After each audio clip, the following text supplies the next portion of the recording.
ഹിജ്റ 2-ാം വർഷം റമദാൻ 17 വെള്ളിയാഴ്ചയാണ് ചരിത്രപ്രസിദ്ധമായ ബദർ യുദ്ധം നടന്നത്. യൗമുൽ ഫുർഖാൻ എന്നാണ് ബദർ യുദ്ധത്തെ ഖുർആൻ പരിചയപ്പെടുത്തുന്നത്.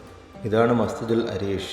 ബദർ യുദ്ധത്തിൽ നബി സല്ലല്ലാഹു അലൈഹി വസല്ലമയുടെ കൂടാരം സ്ഥാപിച്ച സ്ഥലത്താണ് മസ്ജിദുൽ അരീഷ് പണിതിരിക്കുന്നതെന്നാണ് പറയപ്പെടുന്നത്.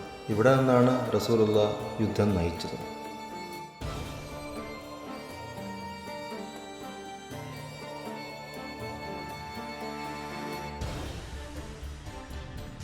ഈ മസ്ജിദിൻ്റെ പുറകിൽ താഴ്വരയിലാണ് യുദ്ധഭൂമി. നമുക്കിനി അങ്ങോട്ട് പോകാം.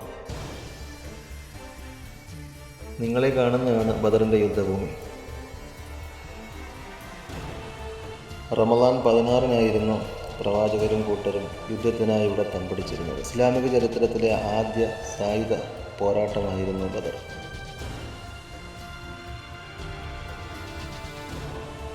ഇതിൻ്റെ സൈഡിൽ നോക്കൂ, ഒരു ഹൗദ് കാണുന്നില്ല. റസൂലുള്ളാഹ് ഇവിടെ താമസിച്ചിരുന്ന സമയത്തുള്ള ഹൗദാണ്.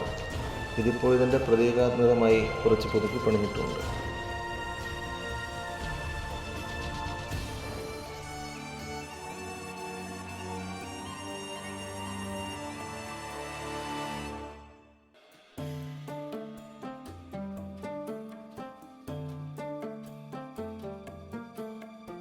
പ്രവാചകന്റെ അനുചരന്മാരായി മക്കയിൽ നിന്നെത്തിയ മുഹാജിറുകളും മദീനയിലെ അൻസാറുമാരും അടങ്ങി ആകെ ഒരു 313 ആൾക്കാരായിരുന്നു പ്രവാചകന്റെ കൂടെ ഉണ്ടായിരുന്നത്.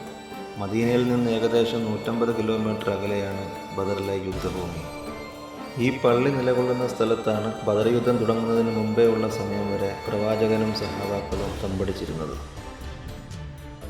പ്രവാചകൻ നിർമ്മിച്ച ഈ ജലസംഭരണി തകർക്കുമെന്ന് പറഞ്ഞ് ശത്രുപക്ഷത്തു നിന്നുള്ള അസ്വദ് ബിൻ അബ്ദുൽ അസദ് രംഗത്തെത്തി. അദ്ദേഹത്തെ നേരിടാൻ മുസ്ലിം പക്ഷത്തു നിന്നും എത്തിയത് ധീരനും ശൂരനുമായ ഹംസ റളിയല്ലാഹു അൻഹു ആയിരുന്നു. അങ്ങനെ അവർ രണ്ടാളും തമ്മിലുള്ള ഏറ്റുമുട്ടലിന് ശേഷം ഹംസ റളിയല്ലാഹു അൻഹു അവരെ വധിച്ചു.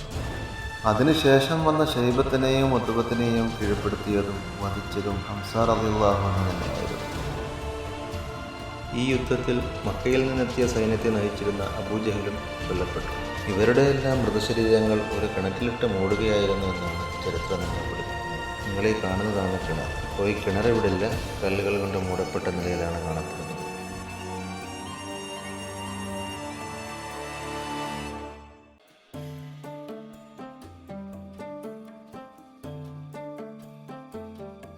ഇതിൻ്റെ പുറകിൽ തന്നെയാണ് ബദറിലെ ശുഹദാക്കൾ അന്തിയുറങ്ങുന്ന സ്ഥലം.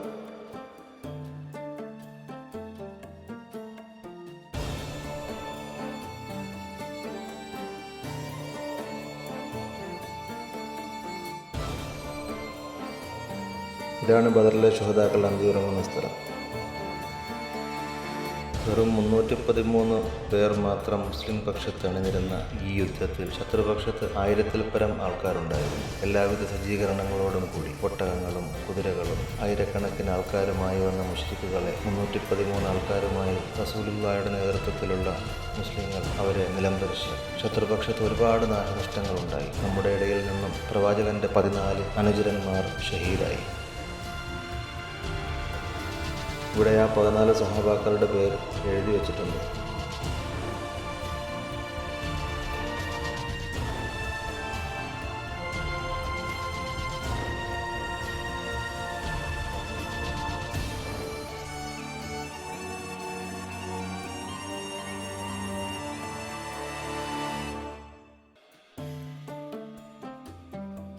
ബദർ യുദ്ധത്തിൽ മുസ്ലിങ്ങളെ സഹായിക്കാനായി അല്ലാഹു സുബ്ഹാനഹു വ തആല മലക്കുകളെ ഭൂമിയിലേക്ക് ഇറക്കിയ കാര്യം നമുക്കെല്ലാം അറിയാം.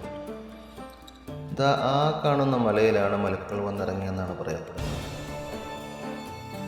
അള്ളാഹുവിലുള്ള അചഞ്ചലമായ വിശ്വാസത്തിൻ്റെയും സമർപ്പണത്തിൻ്റെയും പാഠം കൂടിയാണ് ബദർ.